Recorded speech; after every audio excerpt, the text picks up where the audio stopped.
बिस्मिल्लाहिर्रहमानिर्रहीम, अस्सलाम वालेकुम। टलन न्यूज़ के साथ मैं हूं उमर इम्तियाज। शामिल करेंगे सबसे पहले न्यूज़ हेडलाइंस।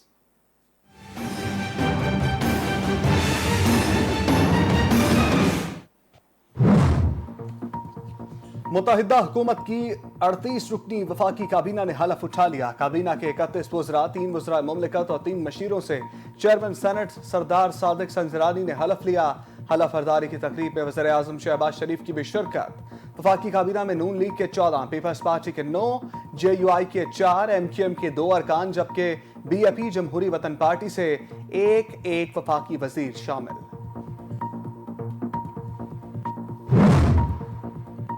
मुल्की मामला चलाने के लिए वज़ीर आज़म शहबाज शरीफ की टीम सामने आ गई। पीपल्स पार्टी के चेयरमैन बिलावल भुट्टो जरदारी वफाकी काबीना का हिस्सा न बन सके। बिलावल भुट्टो की आज रात लंदन रवानगी। कायद नून लीग नवाज शरीफ से मुलाकात और इख्तलाफी मामलात पर बात करेंगे। पीपल्स पार्टी सदर मुमलिकत, चेयरमैन सेनेट और गवर्नर पंजाब के ओहदे लेना चाहती है। पार्टी जराए का दावा, शहबाज शरीफ के ओहदे देने को तैयार नहीं। शहबाज शरीफ का बिलावल को नवाज शरीफ से बराह रास्त बात करने का मशवरा।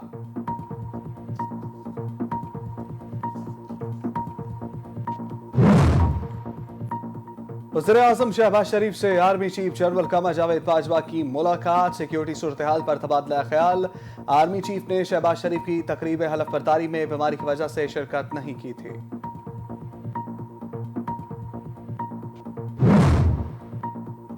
मुत्तहिदा हुकूमत की तयशुदा फार्मूले पर तकरारियां जारी। JUI के जाहिद अकराम दुरानी बिला मुकाबला डिप्टी स्पीकर कौमी असम्बली मुंतखब। जाहिद अकराम दुरानी के मुकाबले में किसी उम्मीदवार ने कागजात नामजदगी जमा नहीं करवाए। जाहिद अकराम दुरानी कल डिप्टी स्पीकर कौमी असम्बली का हलफ उठाएंगे। गवर्नर सिंध की तैनाती के लिए MQM से नाम मांग लिए गए। तरीन ग्रुप के रहनुमा ओन चौधरी को वज़ीर आज़म का मशीर बनाने की तैयारी।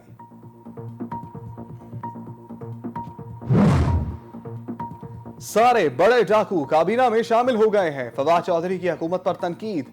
कहते हैं इंपोर्टेड हुकूमत सिर्फ 3 वोटों पर खड़ी है। अगर अख्तर मेंगल एतमाद का वोट नहीं देते तो हुकूमत फारिग हो जाएगी। मीडिया से गुफ्तगू करते हुए बोले, सदर मुमलिकत किसी भी वक्त एतमाद का वोट क्या कह सकते हैं। फारूक हबीब ने इलेक्शन कमीशन को तमाम जमातों की बिला तफरीक जांच पड़ताल का मशवरा दे दिया। कहते हैं PTI के साथ नून लीग, पीपल्स पार्टी के केस की भी रोजाना समाअत की जाए।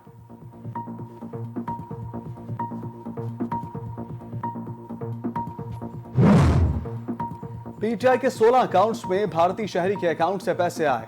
इमरान खान की चोरी स्टेट बैंक दस्तावेजात से पकड़ी गई। वज़ीर इत्तलात मरियम औरंगजेब का दावा, कहा बरतानिया, भारत, फिनलैंड, नॉर्वे और कनाडा से तहरीक इंसाफ को पैसे आए। 349 कंपनियों और 88 इंफरादी लोगों के भेजे गए पैसे डिक्लेयर नहीं किए गए। मीडिया से गुफ्तगू करते हुए कहा, $70 लाख फॉरेन फंडिंग में डिक्लेयर नहीं है। ममनुआ फंडिंग किसने ली तो पार्टी और चेयरमैन को भी सजा मिलेगी।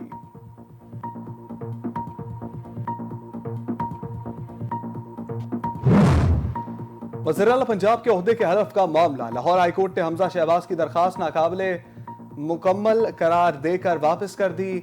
गवर्नर पंजाब का दरखास्त गुजार से हलफ न लेना सियासी दावपेच और बदनीयती है। हमजा शहबाज का मौक़िफ़, सदर, स्पीकर और गवर्नर के दफातर का काम पार्टी की पॉलिसीज अख्तियार करना नहीं होता। दरखास्त गुजार रजिस्ट्रार ऑफिस ने दौरान स्क्रूटनी दरखास्त नामुकम्मल होने की बिना पर वापस कर दी। हमजा शहबाज की दरखास्त के साथ मतलूबा दस्तावेजात मुकम्मल नहीं थी। नून लीग की जानिब से कल दोबारा दरखास्त दायर किए जाने का इम्कान।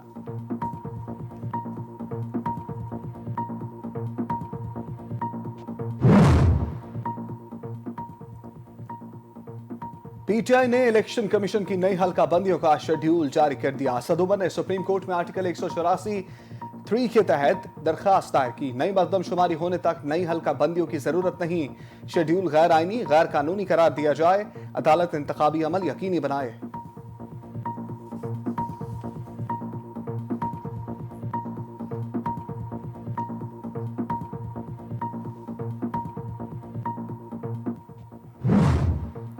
इलेक्शन कमीशन में PTI फॉरेन फंडिंग केस की समाअत। तहरीक इंसाफ के वकील ने इलेक्शन कमीशन नामुकम्मल होने पर एतराज उठा दिया। इस्लामाबाद हाईकोर्ट ने जो ऑब्जर्वेशन दी वो बदकिस्मती है। जिन बातों पर दलाइल नहीं दिए गए वो भी हुक्मनामे में शामिल कर दी गई। PTI के वकील अनवर मंसूर के दलाइल। समाअत आइंदा हफ्ते तक मुलतवी।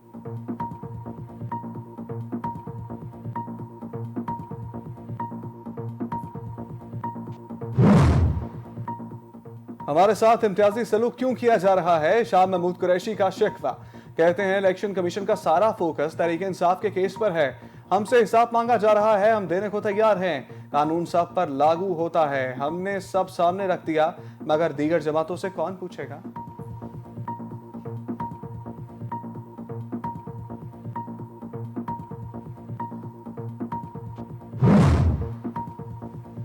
अवाम को एक और बिजली का झटका देने की तैयारियां। बिजली मजीद ₹3.15 फी यूनिट महंगी करने की दरखास्त। नेपरा फैसला 24 अप्रैल को करेगा। बिजली की कीमतों में इजाफा, मार्च की फ्यूल एडजस्टमेंट की मद में मांगा गया।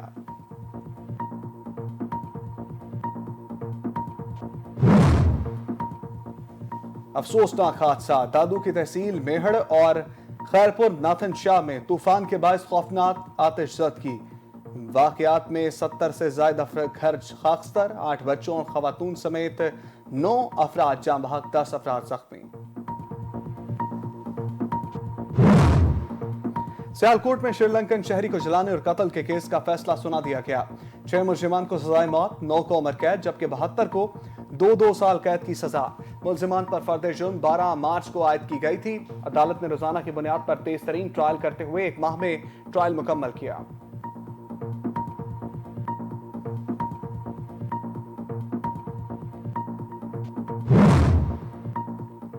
सहवन शरीफ के करीब तेज रफ्तार बस और कार में तसादुम, मां बेटा जाम बहक, 2 अफराद जख्मी हो गए। दूसरी जानिब फैसलाबाद में थाना निशाताबाद के इलाके में जायदाद के तनाजे पर फायरिंग, 2 भाइयों समेत 3 अफराद जाम बहक। लवाहिकीन का सरगोदा रोड ब्लॉक करके एहतजाज। कसूर में जायदाद के तनाजे पर भांजों ने मामू को कत्ल कर दिया। 2 खवातीन समेत 9 अफराद के खिलाफ मुकदमा दर्ज। पुलिस के मुताबिक मुलजिमान ने रात गए मकतूल को बहाने से घर बुलाया, अंधाधुंध फायरिंग करके मौत के घाट उतार दिया। मकतूल 7 बच्चों का बाप था। दूसरी जानिब सरगोदा के इलाके झाल चकिया में नामालूम अफराद की फायरिंग, 2 मोटरसाइकिल सवार जान की बाजी हार गए।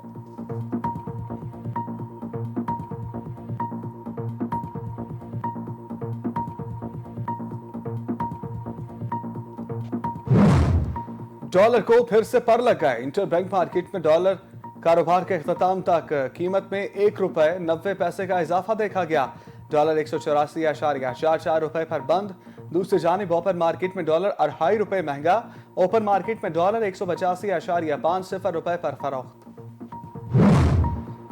अमेरिका पाकिस्तान की नई हुकूमत के साथ काम करने के लिए पुरअज़्म। दफ्तर खारजा के तर्जमान नेट प्राइस कहते हैं नई पाकिस्तानी हुकूमत के साथ मिलकर खत्ते में इस्तेहकाम के लिए काम करने के ख्वाह है। पाकिस्तान एक अहम स्टेक होल्डर है, मुतअद्दिद इशूज पर राबते में है।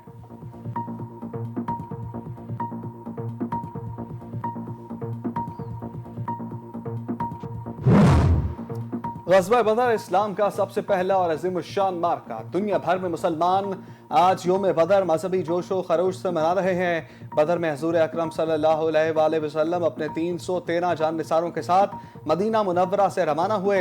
अल्लाह ने हक व बातिल के इस पहले मार्के में अहले ईमान को शानदार फतह अता फरमाई।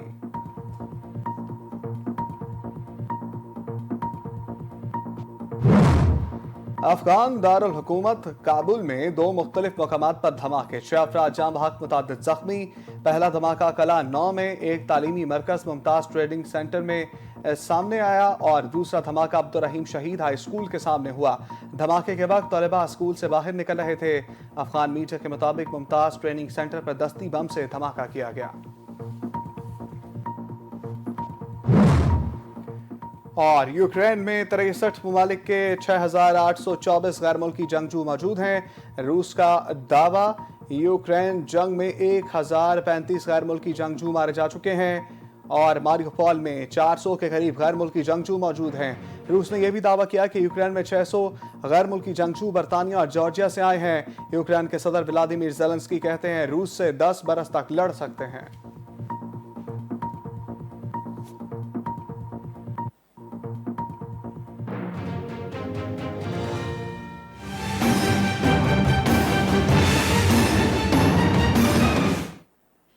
हेडलाइंस आपने जानी। न्यूज स्टूडियो से फिल वक्त के लिए इतना ही। मज़ीद खबरें अपडेट जानने के लिए चैनल न्यूज के साथ रहिए।